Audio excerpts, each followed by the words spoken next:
ഞാനിന്ന് പറയാൻ ഉദ്ദേശിക്കുന്ന കാര്യം എന്താന്ന് പറഞ്ഞാൽ, പണമില്ലാത്തവൻ പിണമാണ്. പിണത്തിലും താഴെ എന്തെങ്കിലും അവസ്ഥയുണ്ടെങ്കിൽ അതാണ് എന്ന് എൻ്റെ സുഹൃത്തുക്കളെല്ലാവരും തിരിച്ചറിയേണ്ട ഒരു കാര്യമാണ്. കാരണം നിങ്ങളെ എല്ലാവരെയും പോലെ തന്നെ നിയമത്തിലും അതിൻ്റെ പരമോന്നതിയിലുമൊക്കെ വിശ്വസിച്ച് ജീവിച്ചൊരു വ്യക്തിയാണ് 40 വയസ്സ് വരെ ഞാനും. പക്ഷേ എൻ്റെ ജീവിതത്തിലുണ്ടായ ഈ ഒരു അനുഭവം, ഇപ്പം ഈ ഒരു കുറച്ച് നാളായിട്ടുണ്ടായ ഒരു അനുഭവം കൊണ്ട് ഞാൻ പഠിച്ച കാര്യം എന്ന് വെച്ചാൽ, ഞാൻ അതിനു മുമ്പൊന്നും ഇത് മനസ്സിലാക്കിയിട്ടില്ലായിരുന്നു.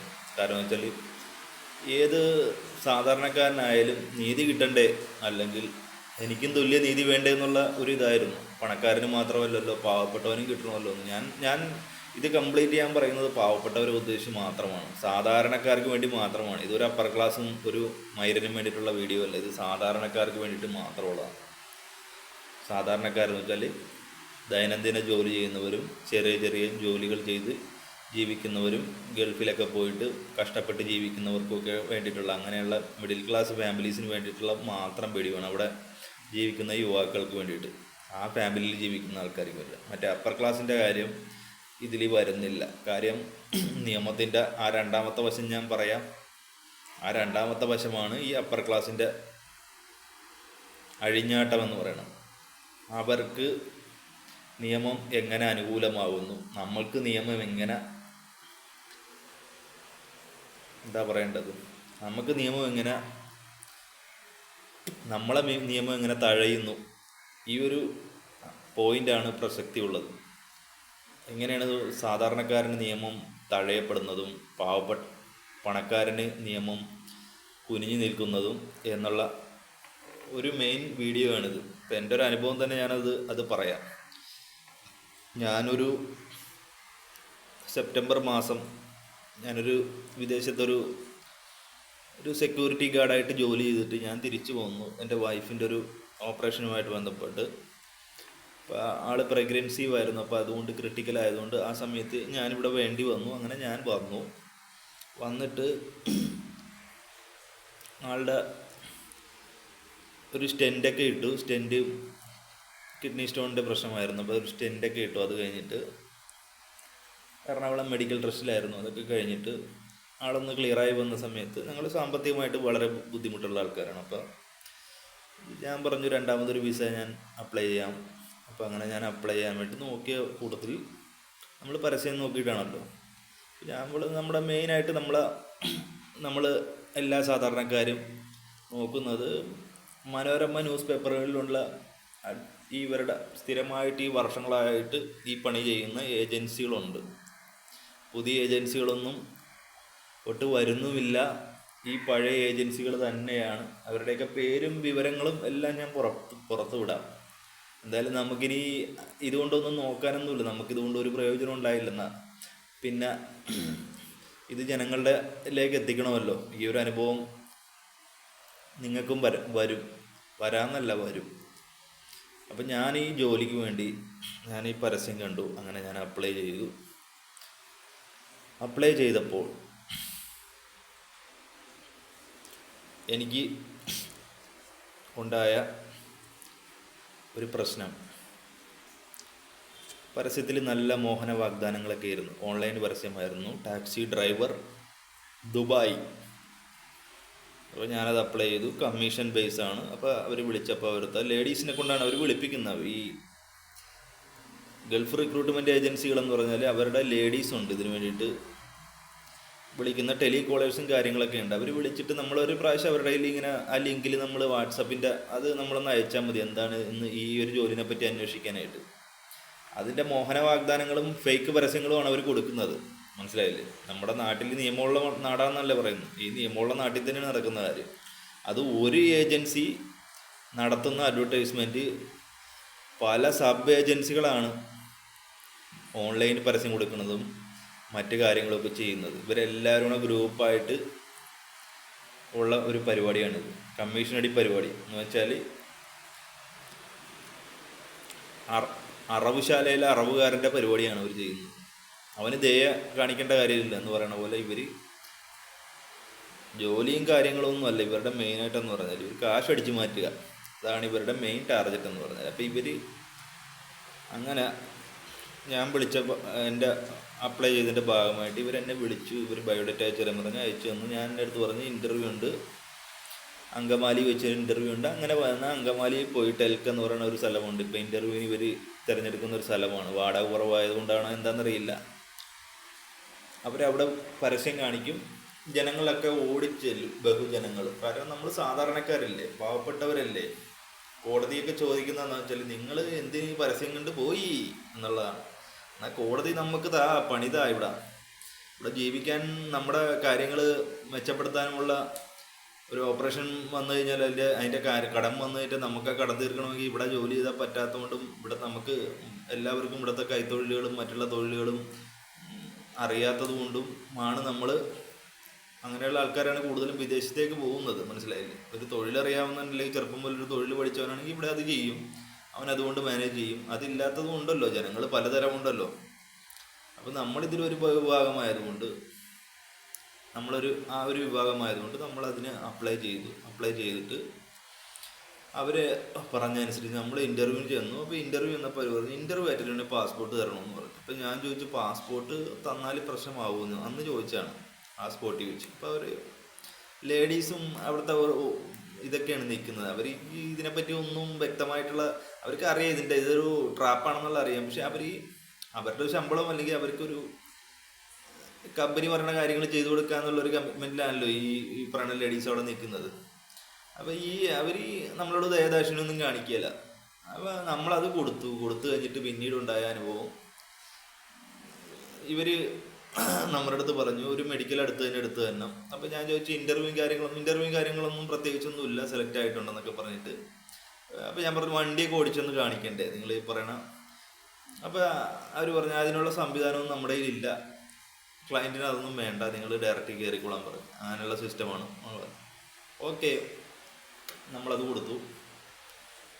ഇത് കഴിഞ്ഞിട്ടുണ്ടായ സംഭവം എന്ന് വെച്ചാൽ ഇവരെന്നെ കൊണ്ട് പറഞ്ഞു പെട്ടെന്ന് മെഡിക്കൽ എടുക്കണം, ഒരു 2500 രൂപയുടെ മെഡിക്കലേ ഉള്ളൂ, നിങ്ങൾ പോയിട്ട് എറണാകുളത്താണ് എടുക്കണം. അത് കഴിഞ്ഞിട്ട് റേറ്റ് ഒരു 1 ലക്ഷത്തിൽ താഴേക്ക് വരുള്ളൂ. അപ്പം ഞാൻ ഓർത്ത് മാന്യമാണ്, കുഴപ്പമില്ല. 1 ലക്ഷത്തിൽ താഴേക്ക് ആകുമ്പോൾ നമുക്ക് 1 ലക്ഷത്തിൽ താഴേക്ക് ആകുമ്പോൾ നമുക്ക് എങ്ങനെയെങ്കിലുമൊക്കെ തപ്പിപ്പിടിച്ചൊക്കെ ഉണ്ടാക്കാൻ. അങ്ങനെ മെഡിക്കലൊക്കെ എടുത്തു കഴിഞ്ഞപ്പോൾ ഇവരുടെ സ്വഭാവവും വിധവും ഒക്കെ മാറി. ഇവർ പിന്നീട് നമ്മുടെ പാസ്പോർട്ടും ഇവരുടെ കയ്യിരിക്കണമല്ലോ.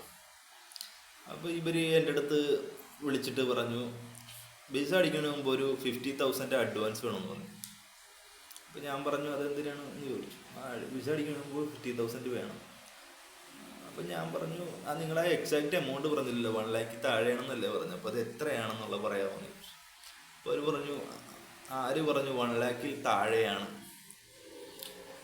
1,75,000 രൂപ 1,85,000 രൂപ ഞങ്ങൾക്ക് തരണം എന്ന് പറഞ്ഞു.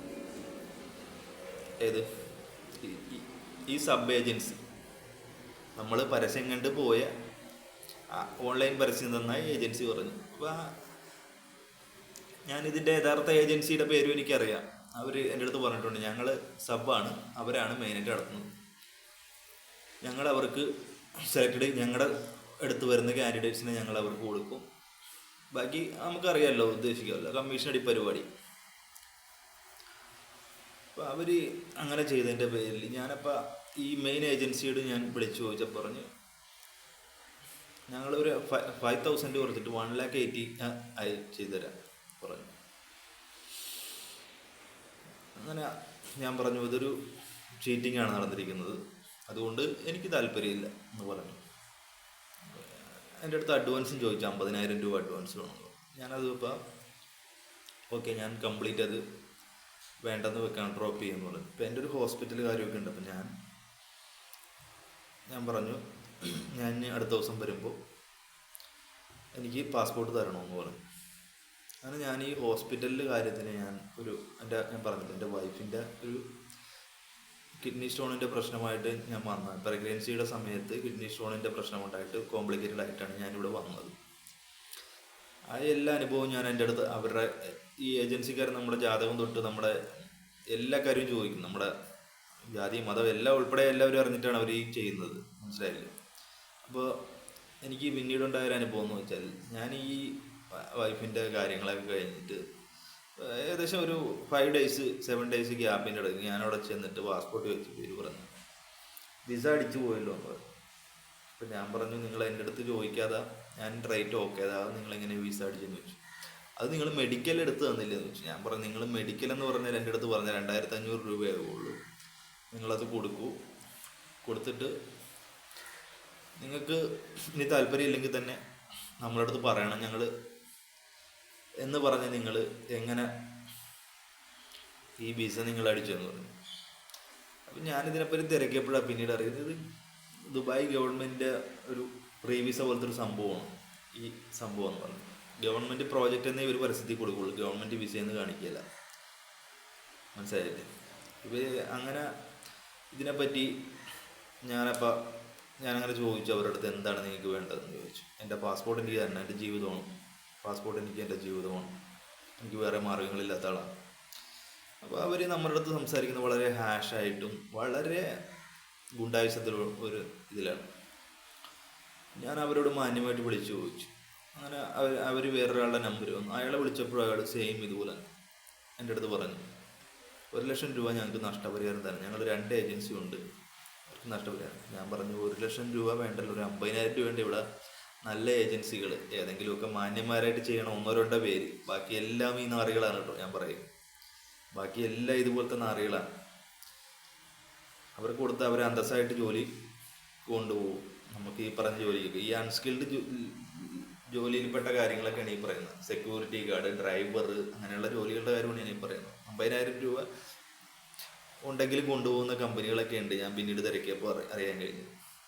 അപ്പം അതിലും ഇരട്ടി എമൗണ്ട് ഇവർ ക്യാൻസലേഷൻ എമൗണ്ടായിട്ട് എൻ്റെ അടുത്ത് ചോദിച്ചപ്പോൾ ഞാൻ ഇതിനെപ്പറ്റി തിരക്കിയപ്പോൾ ഇത് ഫ്രീ പരിപാടിയാണ്, മനസ്സിലായില്ലേ?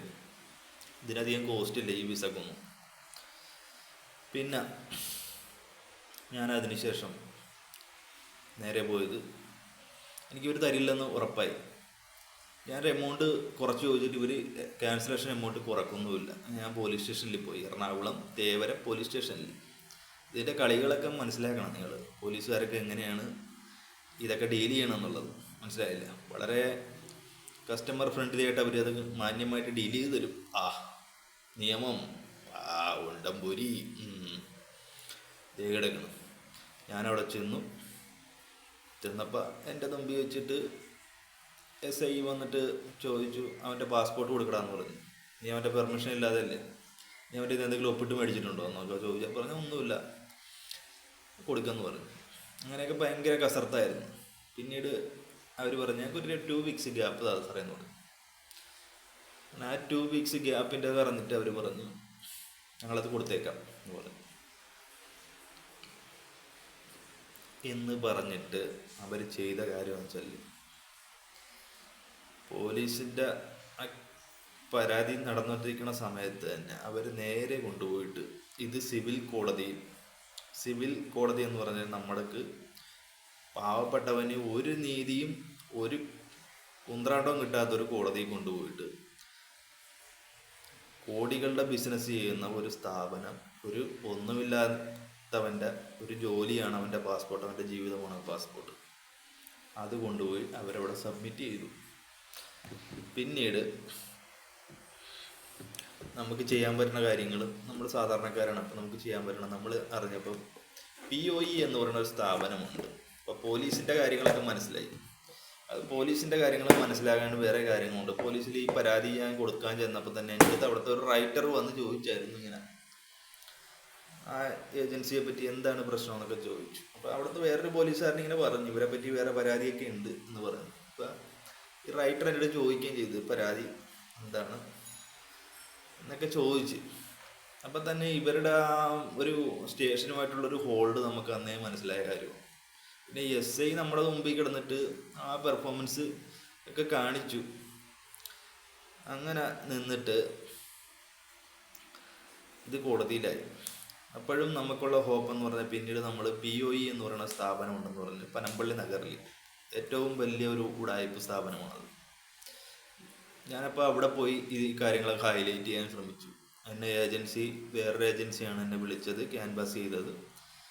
ഇവരുടെ കയ്യിൽ എന്നെ കൊണ്ട് ഏൽപ്പിക്കുകയായിരുന്നു. മെയിൻ ഏജൻസി ഇവരാണ് എൻ്റെ കയ്യിൽ നിന്ന് പൈസ ചോദിച്ചു. രണ്ടുപേരും പാസ്പോർട്ട് കസ്റ്റഡി എവിടെയാണെന്ന് പറയുന്നില്ല, 2 ഓഫീസിലുണ്ടെന്ന് പറഞ്ഞു, തരാൻ പറ്റില്ല എന്നൊക്കെയാണ് പറഞ്ഞത്. അപ്പോൾ ഞാൻ അവരുടെ അടുത്ത് പറഞ്ഞു. അപ്പോൾ അവർ ഇതുപോലെ തന്നെ അവരെ വിളിപ്പിക്കാൻ എന്നിട്ടൊക്കെ ചെയ്യാമെന്ന് പറഞ്ഞിട്ട് അവർ പിന്നെ വിളിച്ചില്ല, ഒന്നുമില്ല. ഇതൊക്കെ നമ്മൾ മനസ്സിലാക്കേണ്ട കാര്യമാണ്. അപ്പം ഞാൻ ഇതിനെപ്പറ്റിയൊക്കെ ഒന്ന് നെറ്റിലൊക്കെ ഞാനൊന്ന് സെർച്ച് ചെയ്തു. അപ്പം ഞാൻ ഇവരുടെ ലൈസൻസിൽ കുറേ കാര്യങ്ങളൊക്കെ എഴുതിയേക്കണതും ഇതൊക്കെ ഞാൻ വായിച്ചു നോക്കി. ഒരു ഗൾഫ് റിക്രൂട്ട്മെൻറ്റ് ഏജൻസിക്ക് 30,000+ GST ആണ് മേടിക്കാവുന്ന നിയമമുണ്ട്. ഇത് സർക്കാരിൻ്റെ ഒലത്തിയ നിയമത്തിലുള്ളതാണ് കേട്ടോ ഞാൻ പറയണം. ഇതൊന്നും അല്ല ഇവിടെ നടക്കുന്നത്. കേന്ദ്ര ഗവൺമെൻറ്റിൻ്റെ ഊമ്പിയ നിയമമുണ്ട്, MEA എന്നും പറഞ്ഞിട്ട്. ഞാനത് പറഞ്ഞുതരാം. മിനിസ്ട്രി ഓഫ് എക്സ്റ്റേണൽ അഫയേഴ്സിൻ്റെ കാര്യം ആണ് ഞാൻ പറയണത്. അവരെഴുതി വെച്ചേക്കുന്ന കാര്യങ്ങളൊക്കെയാണ് ഇത്ര മേടിക്കാവുള്ളൂ. അതുപോലെ തന്നെ ഒരു ഏജൻസിയുടെ ഓരോ ഓണർക്ക് 50 ലക്ഷം രൂപയാണ് ഇതിന് കെട്ടിവെക്കുന്നത്. ഈ ഏജൻസി നടത്താനായിട്ട് അവൻ കെട്ടിവെക്കേണ്ടത്. അവന് ഇത്ര കപ്പാസിറ്റി ആയിരിക്കും ആളെ കയറ്റിവിടാനുള്ള കപ്പാസിറ്റി ഉള്ള. 500 ആയിരിക്കും, ചിലപ്പോൾ 200 ആയിരിക്കും, ചിലപ്പോൾ 1000 ആയിരിക്കും. അപ്പോൾ അവന് അതിൽ കൂടുതൽ ആൾക്കാരെ കയറ്റിവിടാൻ വേണ്ടിയിട്ടാണ് ഈ വേറെ ഏജൻസികൾ വഴി ഇവൻ പരസ്യം കൊടുക്കുന്നത്. അത് എല്ലാം ഇവർക്കറിയാം. ആർക്ക്? POയ്ക്ക് അറിയാം. ഇവർ കണ്ണടക്കുന്നതാണ്. എന്ന് പറഞ്ഞാൽ ഇവർക്ക് ആവശ്യത്തിൽ കൂടുതൽ തൊട്ട് മണി ഇവരുടെ പോക്കറ്റിലേക്ക് വീഴുന്നുണ്ട്. മനസ്സിലായോ? ഇതും എനിക്ക് മനസ്സിലായി. അങ്ങനെ ഇവർ പ്രൊട്ടക്ടർ ഓഫ് എമിഗ്രൻസിനെ സപ്പോർട്ട് ചെയ്യാൻ വേണ്ടിയിട്ടാണ് എന്ന് പറയുന്നുണ്ടെങ്കിലും ഇവർ സപ്പോർട്ട് ചെയ്യുന്നത് പ്രൊട്ടക്ടർ ഓഫ് ഏജൻസ് ആണ്. ഇവർ ഏജൻസിക്കാണ് കൂടുതൽ ഫേവറായിട്ട് ചെയ്യുന്നത്. ഇവർ പിന്നീട് എന്നെ വിളിപ്പിക്കാമെന്ന് പറഞ്ഞ് വിളിച്ചില്ല. അങ്ങനെ പിന്നെ നമ്മൾ നിയമം വിശ്വസിക്കുന്ന പൗരനെന്നുണ്ടെങ്കിൽ നമുക്ക് കോടതിയിൽ പോയാൽ വലത്താം എന്നും പറഞ്ഞിട്ട് ഞാൻ കോടതി വലത്താൻ വേണ്ടിയിട്ട് വക്കീലിനെ അപ്പോയിൻമെൻറ്റ് ചെയ്ത് അവൻ്റെ അടുത്ത് A to Z കാര്യം പറഞ്ഞു. അപ്പോൾ അവൻ ഇരുന്നെല്ലാം ശ്രദ്ധയോടെ കേട്ടിട്ട് അവൻ്റെ ഉദ്ദേശം എന്ന് പറഞ്ഞില്ല എൻ്റെ പോക്കറ്റിരിക്കണ പൈസ മേടിക്കുക എന്നുള്ളത്. എറണാകുളത്തെ കുറേ വക്കീൽ ഓഫീസുകളുണ്ട്. AC റൂമും 2-3 പെണ്ണുങ്ങളും ഒക്കെ ഉണ്ടാവും അവിടെ. ചെല്ലുമ്പോൾ ഈ നിയമം അറിയില്ല, ഒന്നും അറിയാത്ത പെണ്ണുങ്ങളൊക്കെ ആയിരിക്കും, അല്ലെങ്കിൽ ആണുങ്ങളൊക്കെ ആയിരിക്കും ജൂനിയർ അഡ്വക്കേറ്റ് എന്നൊക്കെ പറഞ്ഞിട്ട് അവരായിരിക്കും വന്ന് കാര്യങ്ങളൊക്കെ ചോദിച്ചൊരു പേപ്പറിലൊക്കെ എടുത്ത് മേടിച്ചിട്ട് ജാതകമൊക്കെ മേടിച്ച് ഫീസ് മേടിച്ച് കഴിഞ്ഞിട്ട് പിന്നെ അതേ കിടക്കണം. അവർ നമ്മൾ ചോദിച്ചാൽ പറഞ്ഞ് ഞാൻ പാസ്പോർട്ട് വിഡ്രോ ചെയ്യാനുള്ള ആപ്ലിക്കേഷൻ ഇട്ടിട്ടുണ്ട്, ചേട്ടൻ്റെ ജോലിയല്ലേ. അവർ വിദേശ ജോലി റിക്രൂട്ട് ചെയ്യുന്ന ഏജൻസിന് കോടികളുടെ വരുമാനമുള്ളതാണ്. ചേട്ടന് 1 രൂപ പോലും വരുമാനം ഇല്ലാത്തതാണ്. അപ്പോൾ അതുകൊണ്ട് ഞാൻ പെട്ടെന്ന് വിഡ്രോ ചെയ്യാനായിട്ട് ഇട്ടിട്ടുണ്ട്. അപ്പോൾ എൻ്റെ അടുത്ത് പറഞ്ഞു നമുക്കൊരു പരാതി ഹൈക്കോടതി റിട്ട് എന്ന് പറയുന്ന ഒരു പരാതി കൊടുക്കണം, ഒരു മാൻഡമസ് റിട്ടായിട്ട് കൊടുക്കാം എന്നൊക്കെ പറഞ്ഞിട്ട് അവൻ റിട്ട് കൊടുത്ത് അതിൻ്റെ കാശും എല്ലാം കൊടുത്തു. അങ്ങനെയൊക്കെ കൊടുത്ത് ഇട്ടിട്ടും നമുക്ക് സിവിൽ കോടതിയിൽ നിന്ന് ഒരു പ്രതികരണവും ഇല്ല. സിവിൽ കോടതിയിൽ നമ്മുടെ കേസ് മാറ്റി മാറ്റി മാറ്റി മാറ്റി മാറ്റി ഗണപതിയുടെ കല്യാണം പോലെ ഇങ്ങനെ മാറ്റി മാറ്റി പോയിക്കൊണ്ടിരിക്കുക. പിന്നെ വേനൽക്കാല വെക്കേഷൻ വന്നപ്പോൾ 2 മാസം അങ്ങനെ മാറ്റിയത്. മാർച്ചിൽ ഒരു കേസ് വന്നിട്ട് പിന്നെ ഏപ്രിൽ മെയ്യിലാണ് പിന്നെ ഒരു വിളിച്ചത്. അതിൻ്റെ ഇടയ്ക്ക് അവർ ഏകപക്ഷീയമായിട്ട് പാസ്പോർട്ട് അവൻ കുറച്ച് നുണപ്പരാതികൾ എൻ്റെ ഓഫീസിൽ വന്ന് എനിക്ക് എന്തെങ്കിലും ഉപദ്രവമേൽപ്പിച്ചാലോ അല്ലെങ്കിൽ എൻ്റെ ഓഫീസിൽ വന്ന് ഇവൻ പാസ്പോർട്ട് തട്ടിയെടുത്താലോ എന്ന് കരുതിയിട്ടാണ് ഞാൻ പാസ്പോർട്ട് കോടതിയിൽ ഏൽപ്പിക്കാമെന്ന് പറഞ്ഞു. കള്ളത്തരം കോടികളുടെ ബിസിനസ് ചെയ്യുന്ന അവന് ആ പാസ്പോർട്ട് കൊണ്ട് എന്ത് ചെയ്യാനായിട്ടാണ്? അവന് മാന്യമായിട്ട് എൻ്റെ അടുത്ത് ഒരു കോമ്പൻസേഷൻ എമൗണ്ട് പറഞ്ഞു, ഞാനത് കൊടുക്കില്ലായിരുന്നു. ഞാനത് ചോദിച്ചതുമല്ലേ, ഫോൺ ചെയ്ത് ചോദിച്ചതല്ലേ അവരുടെ സ്റ്റാഫിൻ്റെ അടുത്ത്. നമുക്കിതിൻ്റെ ഓണറേന്നും കാണാൻ പറ്റില്ലല്ലോ. ഓണറൊക്കെ വല്ല കിടപ്പറയിലായിരിക്കുമല്ലോ. ഇവരതിന് പകരം അവിടുത്തെ സ്റ്റാഫായ ലേഡീസിനെയും അവിടെയുള്ള പൈസക്ക് തല്ലാൻ വേണ്ടി നിൽക്കുന്ന ആൾക്കാരെ, ആണുങ്ങളെ വേണമല്ലോ അവിടെ നിർത്തിയേക്കുന്നത് ഇതിൻ്റെ കാര്യങ്ങൾ പറയാനായിട്ട്. അപ്പോൾ അവർ നമ്മുടെ അടുത്ത് ഒരു തരത്തിലും അടുക്കുന്നില്ല. അങ്ങനെ നമ്മൾ കോടതിയിൽ കൊടുത്തു. കോടതിയിൽ കൊണ്ട് ഒരു ഉപകാരവും എനിക്ക് ഇതുവരെ ഉണ്ടായിട്ടില്ല. പിന്നെ എനിക്ക് സമൻസ് അയച്ചു സിവിൽ കോടതിയിൽ നിന്ന്. സമൻസ് അല്ല, ഒരു ലെറ്റർ അയച്ചു, ഒരു ഓർഡർ എന്നുള്ള രീതിക്ക്. അതിലെൻ്റെ പേരൊക്കെ എഴുതിച്ചേക്കണത് തന്നെ തെറ്റായിട്ടാണ്. എറണാകുളം മുനിസിപ്പൽ കോടതിയിലെ കാര്യമാണ് ഞാൻ പറയുന്നത്. എൻ്റെ പേരടിച്ചാണ് സരിത എന്നാണ്, സരിത എന്നും പറഞ്ഞിട്ട്. ഞാൻ മെയിലാണ്, അവരടിച്ചു വെച്ചാണ് ഫീമെയിലിൻ്റെ പേരാണ്. ഏകദേശം സാമ്യമുള്ള പേരാണ്, പക്ഷേ ടെക്നിക്കൽ എററാണെങ്കിലും ഒരു കോടതിയിൽ നിന്ന് വന്നൊരു നോട്ടീസിൻ്റെ അതൊക്കെ എൻ്റെ കയ്യിൽ പ്രൂഫ് ഇരിപ്പുണ്ട്. ഞാൻ പറഞ്ഞില്ലേ. അത് കഴിഞ്ഞിട്ട് ഞാൻ ഈ വക്കീലിൻ്റെ പെർഫോമൻസ് കൊള്ളിലുണ്ട്. ഞാൻ വേറൊരു സീനിയർ അഡ്വക്കേറ്റ്, നോട്ടറിയുടെ കേസൊക്കെ എല്ലാം അറിയാമെന്നൊക്കെ പറഞ്ഞൊരു എറണാകുളത്തുള്ളൊരു കള്ളന്മാരാണ് ഈ വക്കീലന്മാർ. ഞാൻ പറഞ്ഞില്ലേ, റോഡുകൾ. അവൻ എൻ്റെ കയ്യിൽ നിന്ന് ഇതുപോലെ പൈസ വേണമെന്ന് പറഞ്ഞിട്ട് അവനും ഞാൻ പൈസ കൊടുത്തു. പാസ്പോർട്ട് ഞാൻ എടുത്തു തരാം. അങ്ങനെ പാസ്പോർട്ട് വെച്ചിട്ടിരിക്കാൻ പറ്റുമോ കോടതിക്ക്? ഇതെന്ത് നിയമം എന്നൊക്കെ പറഞ്ഞിട്ട് അവൻ പറഞ്ഞു. അവൻ ഇതുപോലെയൊക്കെ തന്നെ മറ്റേ ജൂനിയറായിട്ടുള്ള വേറൊരു അഡ്വക്കേറ്റ് ആയിരുന്നു, കുറച്ച് എക്സ്പീരിയൻസ് പറഞ്ഞൊരു അഡ്വക്കേറ്റ് ആയിരുന്നു. അത് മാറ്റിയിട്ട് ഇവനെ വെച്ചു. ഇവൻ അതിലും ഫ്രോഡായിരുന്നു.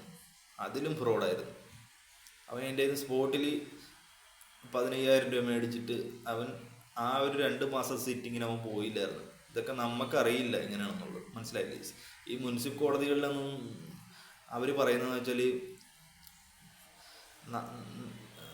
നമ്മുടെ കേസാണ് നടന്നിട്ടിരിക്കണമെങ്കിൽ നമ്മളവിടെ പോകേണ്ട കാര്യം നമ്മളെ കയറ്റിയൊന്നുമില്ല അവിടെ. അങ്ങനെയാണ് അവർ പറയുന്നത്. നമുക്ക് പോകാനും കേൾക്കാനും ഒന്നും പറ്റില്ല എന്നാണ് പറയുന്നത്. കാര്യം മുനിസിപ്പൽ കോടതിയിൽ പാർട്ടീസിനെ എൻ്റർടൈൻമെൻറ്റ് ചെയ്യാറില്ലെന്നാണ് പറയുന്നത്. നമ്മളെ ഈ സിനിമയിൽ കാണുന്ന പോലെ കോടതിയിൽ വിസ്താരമൊന്നും നമുക്ക് ഇല്ല. ഇവരാണ് വക്കീലന്മാർ പോയിട്ടാണ് ഇതാക്കണത്. അത് വക്കീൽ പോയില്ലെങ്കിലും നമുക്കറിയാൻ പറ്റില്ല. അങ്ങനെയൊക്കെ ഞാനിത് പിന്നീട് തിരക്കിയപ്പോൾ കോടതിയിൽ നിന്ന് ബെഞ്ച് ക്ലർക്കിൻ്റെ അടുത്ത് ചെന്ന് 3 മണിക്ക് ചെന്ന് അറിയാൻ പറ്റുമെന്ന് പറഞ്ഞിട്ട് ഞാനിതൊക്കെ ചെന്ന് ബെഞ്ച് ക്ലർക്കിൻ്റെ അടുത്ത് തിരക്കിയപ്പോഴാണ് അവിടെ ഇരിക്കുന്ന സ്റ്റാഫ് പറയും ഇന്ന് വക്കീൽ ഹാജരായോ ഇല്ല എന്നൊക്കെ. അങ്ങനെ അവർ ചോദിച്ചപ്പോഴാണ് പറഞ്ഞു നിങ്ങളുടെ വക്കീൽ 2 മാസമായിട്ട് ഹാജരായിട്ടില്ല. അങ്ങനെ ഞാൻ അവനെ വിളിച്ച്, അവൻ പിന്നെയും നുണകൾ തന്നെ. അത് നമുക്ക് മറ്റേ ചെയ്യാം. അപ്പോൾ ഞാൻ എക്സ്പാർട്ടിയായി. കാശെല്ലാം ഞാൻ കൊടുത്തിട്ടും ഞാൻ എക്സ്പാർട്ടി എന്ന് പറഞ്ഞാൽ വക്കീൽ വാദിക്കാൻ വക്കീലില്ലാത്ത ക്ലയൻറ്റിനാണ് എക്സ്പാർട്ടി എന്ന് പറയുന്നത്. ഞാൻ പൈസ എല്ലാം കൊടുത്ത് ആ നാറിക്ക് കൊടുത്തിട്ട് അവൻ പോകാത്തതിന് ഞാൻ എക്സ്പാർട്ടി. ഇങ്ങനെ അവൻ എക്സ്പാർട്ടി ആപ്ലിക്കേഷൻ ഇട്ട് പിന്നെയും പാസ്വേഡ് വിഡ്രോ ചെയ്യാനുള്ള ആപ്ലിക്കേഷൻ അവൻ കൊടുത്തെന്ന് പറയുന്നു. എന്താണോ എന്തോ, ആ ജഡ്ജിക്ക് അത് മനസ്സിലാക്കാൻ പറ്റുന്നില്ലെന്ന് തോന്നുന്നു. ഈ ഡോക്യുമെൻ്റിൻ്റെ വാല്യൂ എന്താണ്, ഇന്ത്യൻ പാസ്പോർട്ടിൻ്റെ വാല്യൂ എന്താണ്, അല്ലെങ്കിൽ സാധാരണക്കാരന് ഇത് കൊടുക്കേണ്ട കാര്യമില്ലെന്ന് അവർ വിചാരിച്ചിട്ടായിരിക്കും. വല്ല പണക്കാരോ വല്ല സിനിമാ താരങ്ങളൊക്കെ ആണെങ്കിൽ അവർക്ക് യാത്ര ചെയ്യണം, അവിടെ പോകണം, സ്വിറ്റ്സർലാൻഡിൽ പോകണം, അങ്ങനെയുള്ള കാര്യങ്ങൾ പോകണം എന്നുള്ളതുകൊണ്ട് അവർ ചിലപ്പോൾ കൊടുക്കുമായിരിക്കും. നമുക്ക് ജോലിക്ക് വേണ്ടിയിട്ടല്ലേ, 3-4 പേരുടെ ജീവിതം കഴിഞ്ഞ് പോകാൻ വേണ്ടിയിട്ടല്ലേ. അപ്പോൾ അവർക്കത് വലിയ കാര്യമല്ല, മനസ്സിലായില്ല. കോടതിക്ക് അങ്ങനെയുള്ള കാര്യങ്ങളൊക്കെയാണ് കോടതി പരിഗണനയ്ക്ക് എടുക്കേണ്ടത്.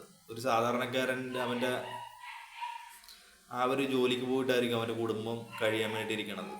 ആ സാധനമാണ് പിടിച്ചു വെച്ചേക്കുന്നതെന്ന് ആലോചിക്കണം. 8 മാസത്തോളം കോടതി അത് കൈവശം വെച്ചിട്ടിരിക്കുകയാണ്, ഇപ്പോഴും വെച്ചിട്ടിരിക്കുക.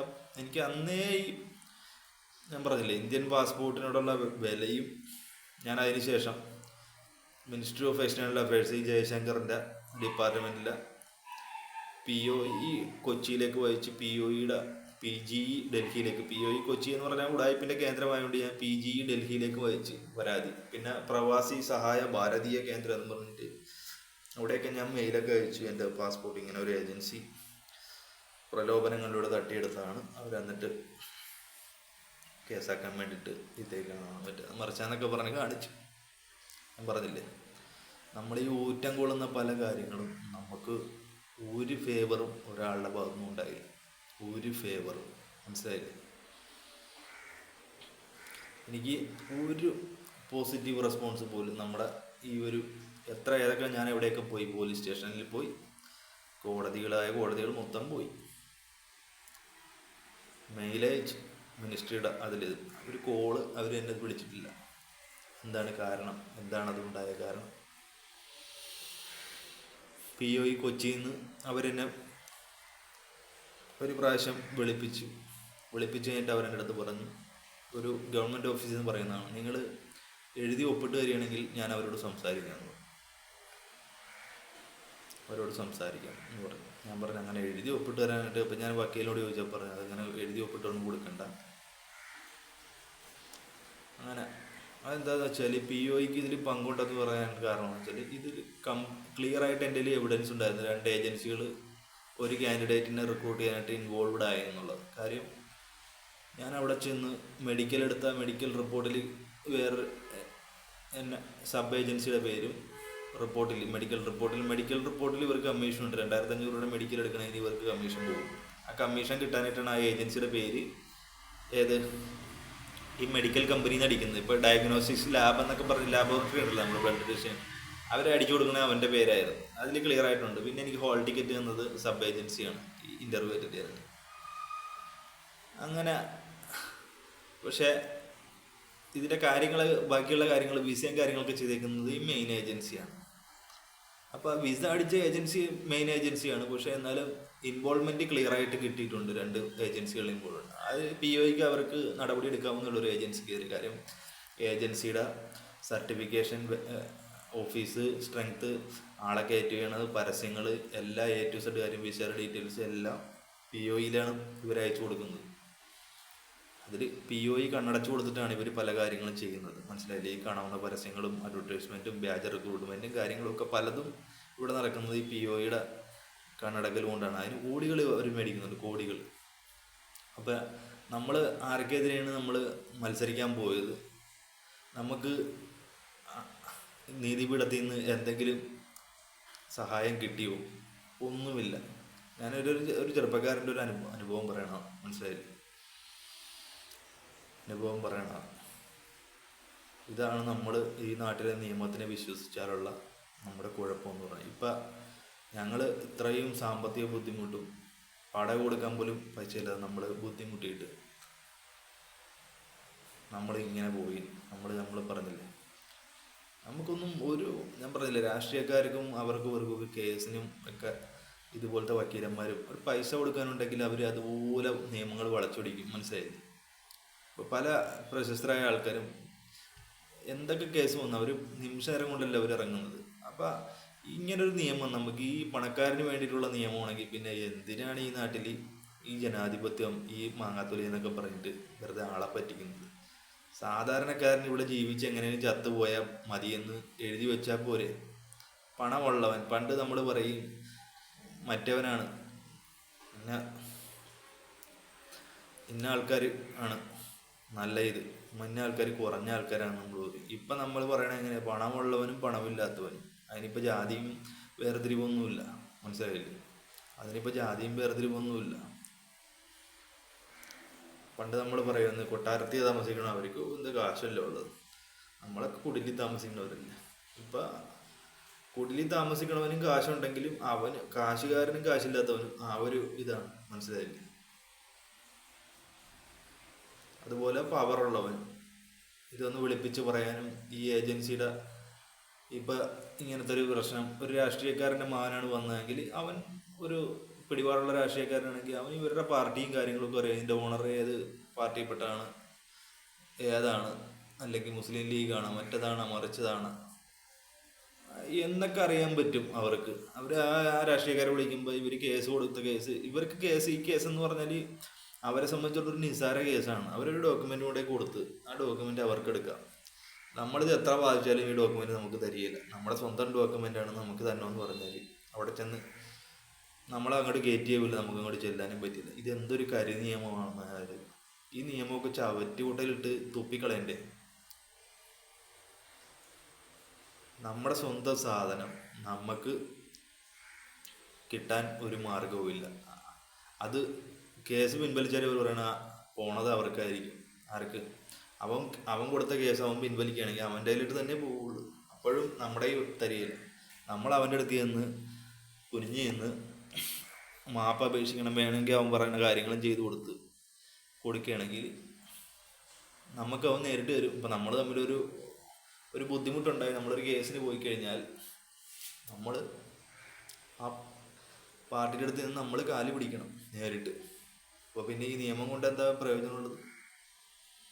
പാസ്പോർട്ട് അവൻ്റെ കയ്യിൽ തന്നെ അവൻ പിൻവലിക്കണേ അവൻ്റെ കയ്യിൽ തന്നെ കിട്ടുകയുള്ളൂ. അപ്പോഴും ഞാൻ അവൻ്റെ ഓഫീസിൽ ചെന്ന് അവൻ്റെ കാല് പിടിക്കണം. ഇതുകൊണ്ടായതിന് മാപ്പ്, സോറി, നിങ്ങൾക്ക് 1,00,000 രൂപ തന്നേക്കാം, നിങ്ങൾ ചോദിച്ച എമൗണ്ട് ഇതാണ്. അപ്പം ഈ നിയമം കൊണ്ട് എന്ത് പ്രയോജനം? എത്ര കോമ്പൻസേഷൻ നമ്മൾ കൊടുക്കാനാണ്? പിന്നെ ആദ്യമേ ആ കോമ്പൻസേഷൻ നമ്മൾ അവൻ ചോദിക്കണ എമൗണ്ട് കൊടുത്താൽ പോലും. അപ്പോൾ അവൻ എന്താ ചെയ്യുന്നത് വെച്ചാൽ ഒരു കമ്പനി, ഒരു രജിസ്ട്രേഷൻ ഉണ്ടാക്കി ഒരു കമ്പനി ഫോം ചെയ്ത് അവൻ കുറേ മാനദണ്ഡങ്ങളുമായിട്ട്, ഇതൊക്കെ തന്നെയാണ് ഈ ബാങ്കിൻ്റെ കാര്യത്തിൽ നടക്കുന്നത്. ഇപ്പം ഞാൻ ഒരു ഉദാഹരണം പറയും.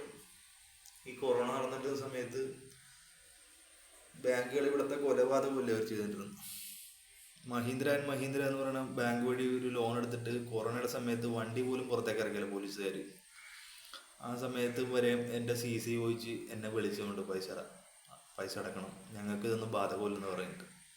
അപ്പം ഇവിടെ എന്താ നടന്നുകൊണ്ടിരിക്കുന്നത്? ഈ നാറിനെയൊക്കെ വെടിവെച്ച് കൊല്ലണ്ടേ? അപ്പം ഇവനെയൊക്കെ എന്തിനാണ് ഇവരുടെ നിയമം നമുക്ക് എന്ത് ഫേവറാണ് ചെയ്യണം പാവപ്പെട്ടവർക്ക്? പിന്നെ അത് കഴിഞ്ഞ് ഒരു ഉടായ്പ പരിപാടി മൊറട്ടോറിയം എന്നും പറഞ്ഞിട്ട് കുറേ കഴിഞ്ഞപ്പം, അതൊരു 4-5 മാസം കഴിഞ്ഞ് അപ്പം തന്നെ 4-5 ഡ്യൂ വന്നു. അത് കഴിഞ്ഞിട്ട് പിന്നീട് മൊറട്ടോറിയം എന്നും പറഞ്ഞിട്ട് എന്ത് പ്രയോജനം? നമുക്കൊരു ഗുണവുമില്ല. ഞാൻ പറഞ്ഞില്ല, പാവപ്പെട്ടവർ, ഞാൻ ക്ലിയർ ആയിട്ട് പറയും, പാവപ്പെട്ടവർ സാധാരണക്കാർക്കുള്ള മെസ്സേജാണ്, എൻ്റെ ഒരു അനുഭവമാണ് ഇനി പറയണം. നിങ്ങൾ നിയമത്തിൻ്റെ പുറകെയോ പോലീസിൻ്റെ പുറകെയോ ഒന്നും പോകരുത്. ഇപ്പം ഈ പോലീസുകാർ കഞ്ചാവ് കേസും അതും ഇതൊക്കെ പിടിക്കാണ്ട് ഓടി നടക്കുന്നുണ്ടല്ലോ. പണ്ട് ഞാൻ എൻ്റെ വീടിൻ്റെ അടുത്ത് ഇതുപോലെ കുറേ കുട്ടികൾ വന്നിട്ട് കഞ്ചാവൊക്കെ അടിക്കുമ്പോൾ ഞാൻ അവരുടെ അടുത്ത് പറഞ്ഞു നോക്കിയിട്ടുണ്ട്. അപ്പോൾ അവർ നമ്മുടെ അടുത്ത് അത് കേൾക്കാൻ കൂട്ടാക്കില്ല. അപ്പോൾ ഞാൻ പോലീസ് സ്റ്റേഷനിൽ ഞാൻ ചെന്ന് പരാതി കൊടുത്ത്, ഞാൻ ലോക്കൽ പോലീസ് അന്ന് പറഞ്ഞത് ജീപ്പില്ല മറ്റേതാണ് മറിച്ചാണ്, അവിടെ വരാൻ പറ്റിയില്ല, അങ്ങോട്ട് വണ്ടി കയറിയില്ല എന്നൊക്കെ പറഞ്ഞു തന്നിട്ട് ലാസ്റ്റ് ഞാൻ SP കൊടുത്ത്, ആലപ്പുഴ SP ഞാൻ പരാതി കൊടുത്തു. ആ സമയത്തും അവരന്വേഷണം ഉണ്ടായില്ല. ഇപ്പം ഇവർ ഈ ഒരു പ്രഹസനം എക്സൈസും പോലീസും കൂടെ വന്നിട്ട് ഞങ്ങളുടെ ഇവിടെ മുറുക്കാൻ വയ്ക്കണ ഭായിമാരെ അവരെ ഓടിച്ചിട്ട് പിടിക്കലും കാര്യങ്ങളൊക്കെ ഉണ്ടായി. ഞാൻ എൻ്റെ കണ്ണുമ്പിൽ കണ്ടതാണ്. ഹിന്ദിക്കാർ ഭായിമാരുണ്ട് ഈ വഴിയിരിക്കുന്നിട്ട് മുറുക്കാനൊക്കെ വയ്ക്കുന്നു, അവരവരെ ഓടിച്ചിട്ട് ഇവർ പിടിക്കായിരുന്നു. അപ്പോൾ ഇതൊക്കെ നമ്മൾ ഈ സ്പോട്ടിൽ വിളിച്ച് പറയുമ്പോൾ ഇതൊക്കെ വെറുതെയാണ്. നമുക്കൊന്നും ഒരു സേഫ്റ്റിയും ഇല്ല സത്യം പറഞ്ഞാൽ. നമ്മുടെ വീട്ടിൽ ഒരാൾ കയറി വന്ന് നമ്മളെ ആക്രമിച്ചാൽ പോലും പോലീസിനെ വിളിച്ചിറങ്ങും, അവർ കുലുങ്ങിയൊന്നുമില്ല. മനസ്സിലായില്ലേ? അവർക്ക് കാര്യം ഒരു സ്റ്റേഷനേ ഉള്ളൂ, അവർക്ക് ഒരു ജീപ്പേ ഉണ്ടാവുള്ളൂ, അവർക്ക് അവർ പറയുന്ന കാര്യങ്ങൾ ശരിയാണ്. അവർക്ക് പെട്രോളിങ്ങിന് ബൈക്കില്ല, വേറെ കാര്യങ്ങളില്ല, അവർക്ക് വരാനായിട്ട് നിർവാഹമില്ല. അവരത് കൃത്യം കഴിയുമ്പോൾ വരും. മനസ്സിലായി? ഇവിടെ നടക്കുന്ന എല്ലാ കൊലപാതകത്തിൻ്റെ അതുപോലെ തന്നെയല്ലേ, കൃത്യമെല്ലാം കഴിഞ്ഞ് പോലീസുകാർ വരും. പിന്നെ നമ്മൾ കാണുന്ന ചാനലിലൂടെ ഇവർ പോലീസുകാർ പ്രതിനെ ഉമ്മ വെച്ച് ഇങ്ങനെ അവൻ്റെ അവിടെ കൈയിട്ട് ഇങ്ങനെ ജീപ്പിലേക്ക് കയറ്റി പൊതിഞ്ഞ് അവനെ കയറ്റിക്കൊണ്ടുപോയി അവൻ മറ്റേ ഇമ്പോർട്ടൻ്റ് സാധനമില്ലേ അവൻ. മനസ്സിലായില്ലേ? ഇതെന്ത്? ഞാൻ പറഞ്ഞില്ലേ, ചീഞ്ഞ വ്യവസ്ഥിതി, ചീഞ്ഞ നിയമങ്ങളും ചീഞ്ഞ വ്യവസ്ഥിതിയും. മനസ്സിലായില്ലേ? ഞാനിപ്പോൾ ഇതൊക്കെ പറയാൻ കാരണം നമുക്കൊന്നും ഒന്നും ഇത് നമുക്ക് ഫേവറായിട്ട് ഒരു ഇതാക്കുന്നില്ല. ഇപ്പം ഈ ഹൈവേയുടെ ഇതെന്നും പറഞ്ഞിട്ട് ഇവർ ഈ വിഴിഞ്ഞത്ത് അദാനിയുടെ ഓട്ടോ നമ്മുടെയൊക്കെ ഭാഗത്ത് ഫ്ലൈ ഓവറും കാര്യങ്ങളൊക്കെ പണിയുണ്ട്. എന്താ അവർ നടന്നു? അടിയിൽ കൂടെ പെട്രോളിയത്തിൻ്റെ വണ്ടി പോയിക്കൊണ്ടിരിക്കുകയാണ്, ഇവർ മുകളിൽ നിന്ന് വെൽഡ് ചെയ്യണം. ഹിന്ദിക്കാർ നോർത്ത് ഇന്ത്യ എന്നുള്ള നോർത്ത് ഭാഗത്തു നിന്നുള്ള ഹിന്ദിക്കാരാണ്. ഇതിനൊക്കെ എന്ത് സേഫ്റ്റി ഇവിടെ? അവിടെ എത്ര പേര് മരിച്ച്, എത്ര ബൈക്ക് ആക്സിഡൻ്റ് ഉണ്ടായി ഇതിൻ്റെ പണി കാരണം?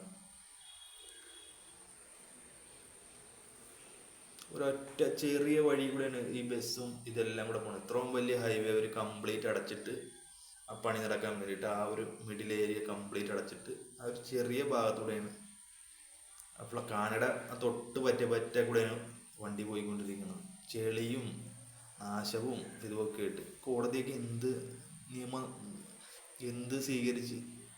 രാഷ്ട്രീയക്കാർ പിന്നെ പോട്ടെ, അവർ പിന്നെ പൈസയ്ക്ക് വേണ്ടിയുള്ള കാര്യങ്ങളാണ്. മനസ്സിലായില്ലേ? ഇപ്പം വല്ലാർപാടം പോർട്ട് എന്തൊക്കെ ആഘോഷിച്ച് DP വേൾഡിനെ കൊണ്ടുവന്നു. ആ DP വേൾഡിൽ നിന്ന് പൈസ മേടിച്ച് പോയ അല്ലാതെ വേറെ വല്ല കാര്യം ഉണ്ടായി? ഇപ്പോൾ വിഴിഞ്ഞം കൊണ്ടുവന്നു അദാനിയുടെ ഈ കുമ്മാർ ഇത് കാശ് മേടിക്കുക, അതിന് വേണ്ടിയിട്ട് ജനങ്ങളെ ബുദ്ധിമുട്ടിക്കുക, അത്രേ ഉള്ളൂ. ഒരു പണിയെന്നൊക്കെ പറയണ്ട, അത് കേന്ദ്രത്തിൻ്റെ പേരിൽ വെക്കും, കേന്ദ്രമാണ് നടത്തുന്ന കേന്ദ്രമാണ്. മനസ്സിലായില്ലേ? ഇത് കംപ്ലീറ്റ് മൊത്തം ഒരു അഡ്ജസ്റ്റ്മെൻറ്റ് പരിപാടിയാണ്. ഇപ്പം നമ്മൾ ഈ പറയണ പോലെ നമുക്കൊന്നും നീതി കിട്ടുന്നില്ല. ഇവന്മാരൊക്കെ രാഷ്ട്രീയം പിടിപാടുള്ളവരും രാഷ്ട്രീയത്തിൽ നിൽക്കുന്നവന്മാരും അവർക്ക് വേണ്ടി വക്കീലിനെ നിർത്താനും അതിനും ഇതിനുമൊക്കെ കാര്യങ്ങളുണ്ട്. ഇപ്പം ഒരു കേസ് തിരുവനന്തപുരത്ത് ബാർ കൗൺസിലിലെ ഒരു ലേഡി അഡ്വക്കേറ്റിനെ ഇതാക്കിയെന്നും പറഞ്ഞിട്ട് എന്താണ് ആ വക്കീൽ അവൻ്റെ പ്രതികരണം നമ്മൾ കണ്ടല്ലേ? എന്തൊരു അഹങ്കാരത്തോടെയാണ് അവൻ അവിടെ സംസാരിക്കുന്നത്. അവനെതിരെ നിയമം എടുക്കാൻ പറ്റില്ല. കാര്യം വെച്ചാൽ ഇവിടുത്തെ നിയമം അങ്ങനെയാണ്. മനസ്സിലായില്ലേ? ഇവിടുത്തെ നിയമം അങ്ങനെയാണ്. ഈ വക്കീലന്മാർ നമ്മുടെ ഇപ്പം ഞാൻ എന്നെ തന്നെ ഇപ്പം എത്ര വക്കീലന്മാർ എറണാകുളത്തുള്ള വക്കീലന്മാർ പറ്റിച്ച് പൈസ മേടിച്ചിട്ട് ചെയ്യാം, നിങ്ങളുടെ വക്കീലിന് ഹാജരാകും. ഞാൻ ലാസ്റ്റ് രണ്ടാമത്തെ വക്കീൽ സീനിയർ വക്കീൽ കൂടെ എന്നെ പറ്റിച്ചപ്പോൾ, പൈസ മേടിച്ച് പറ്റിച്ചപ്പോൾ ഞാൻ ഇവരുടെ അസോസിയേഷനിൽ ചെന്ന്, എറണാകുളത്ത് ഹൈക്കോടതിയിലുള്ള ബാർ അസോസിയേഷൻ, അവർ പറഞ്ഞ് 3000 രൂപ വേണം പരാതി കൊടുക്കണമെങ്കിൽ.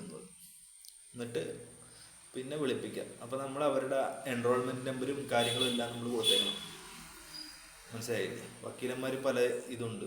ചിലർ പുറത്ത് പ്രാക്ടീസ് ചെയ്യണവരുണ്ട്, പുറത്ത് ഓഫീസുണ്ട്. എറണാകുളം കോടതിയുടെ പരിസരത്ത് പുറത്ത് ചെയ്യുന്ന ആൾക്കാരുണ്ട്. പിന്നെ ഇവരുടെ അസോസിയേഷൻ ഉണ്ട്, കേരള സ്റ്റേറ്റ് അഡ്വക്കേറ്റ് അസോസിയേഷൻ. അങ്ങനത്തെ ഒരു വലിയ ബിൽഡിംഗ് ഒക്കെ ഉണ്ട്.